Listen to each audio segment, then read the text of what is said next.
Assalamualaikum. Apa kabar teman-teman semua? Kaifa halukum? Asakum bikhair insyaallah. Ya, semoga kalian baik-baik aja.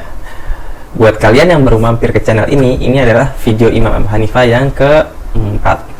Pada video sebelumnya, saya telah menjelaskan tentang peristiwa yang menjadi titik tolak perjalanan keilmuan Imam Abu Hanifah.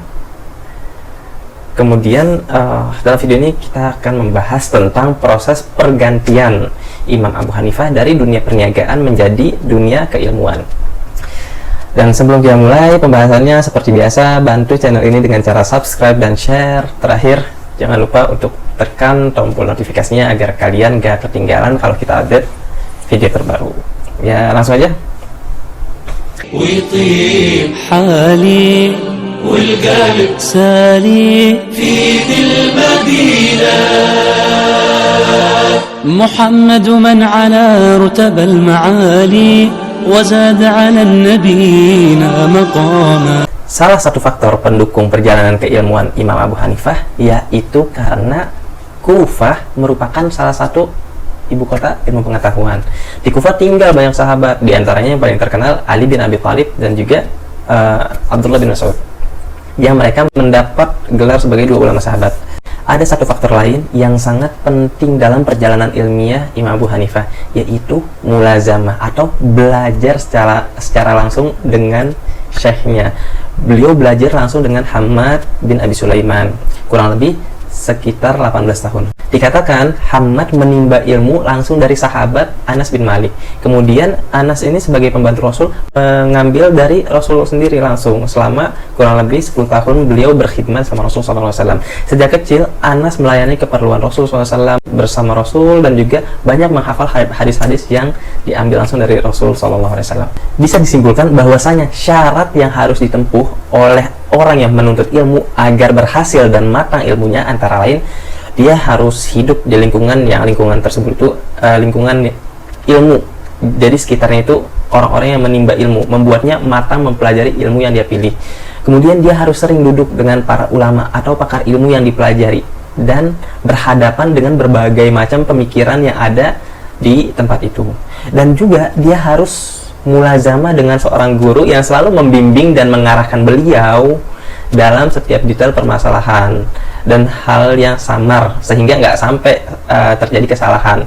Ibarat lain harus sering-sering konsul gitu. Ketiga persyaratan di atas udah dipenuhi oleh Imam Abu Hanifah sehingga beliau menempati tempat luar biasa sebagai imam madhab Hanafiyah sekaligus imam madrasah Ahlur Ra'yu di Irak, yaitu sekolah rasionalisme. Ketika serius untuk memperdalam di dunia ilmu, beliau nggak asal meninggalkan dunia perniagaan gitu aja, karena dia udah tekuni dari masih kecil. Tapi porsi atau pikiran yang beliau curahkan agak dikurangi, sehingga dalam hal ini beliau lebih memilih menggabungkan dua hal daripada memilih salah satu pilihan. Al-jam'u baina fi'lain gitu. Salah satu kecerdasan beliau dalam menggabungkan dua hal ini adalah dalam mengelola perniagaannya. Abu Hanifah nggak mengelolanya secara langsung, tapi ada orang yang beliau percaya, yaitu orang kepercayaannya, sehingga Abu Hanifah memiliki wakil dari perniagaan yang dilakukan. Sementara peran yang diambil Abu Hanifah, ya beliau memantau perdagangannya agar selalu berada pada lingkaran muamalah yang halal. Dengan membagi peran seperti beliau, Imam Abu Hanifah, maka Imam Abu Hanifah ini bisa fokus untuk memperdalam dan mengajarkan ilmunya. Namun di sisi lain, perniagaan yang beliau miliki tetap tertangani dengan baik karena udah ada manajer handal atau operasional yang udah mengerti lah, bisa menanganinya itu. Di sisi lain, seorang fakih Imam Abu Hanifah mengawasi jalannya perniagaan agar berjalan di jalan yang benar.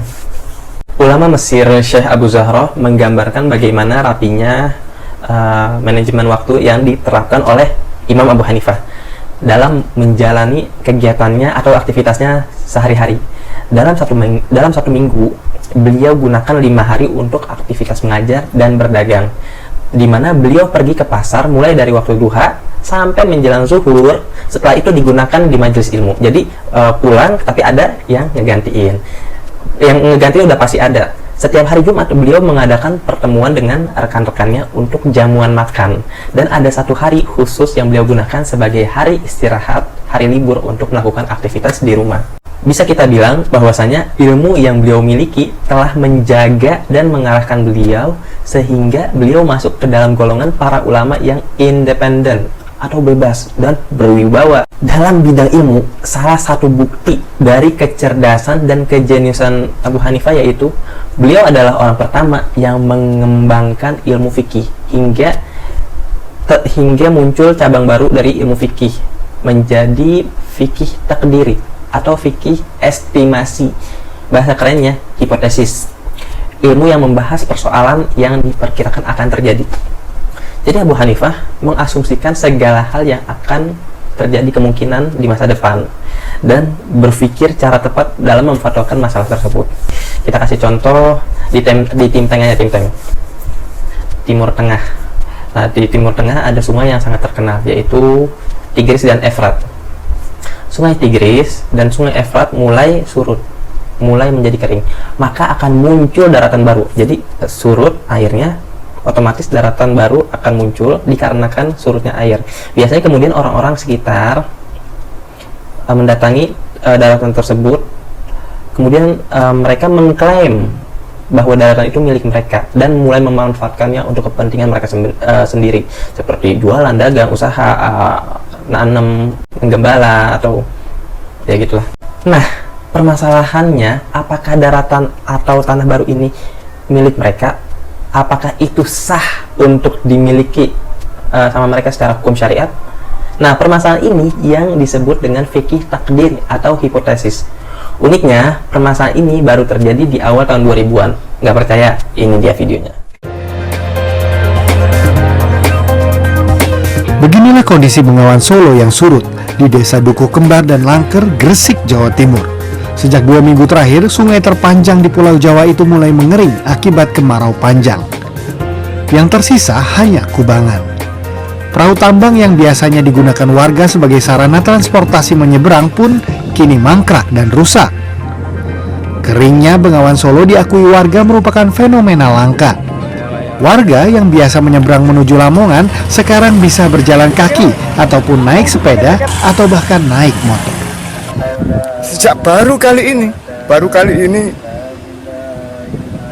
fenomena alam yang ada di Bengawan Solo ini terjadi. Baru kali ini? Baru kali ini, semenjak saya lahir tahun 64, itu kan 55 tahun.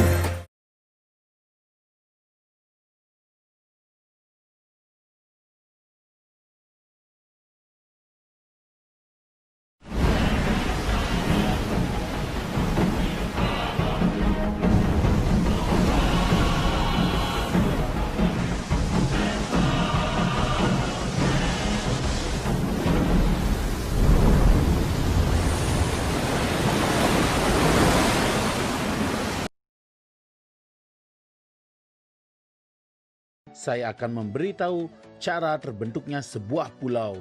Salah satunya adalah pulau bisa terbentuk karena adanya aktivitas vulkanisme di bawah permukaan laut.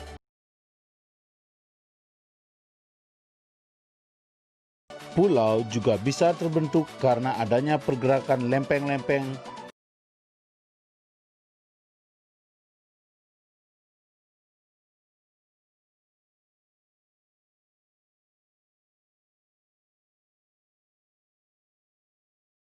Dalam video barusan kita bisa lihat bahwasanya proses terjadinya pulau baru dari gempa vulkanik.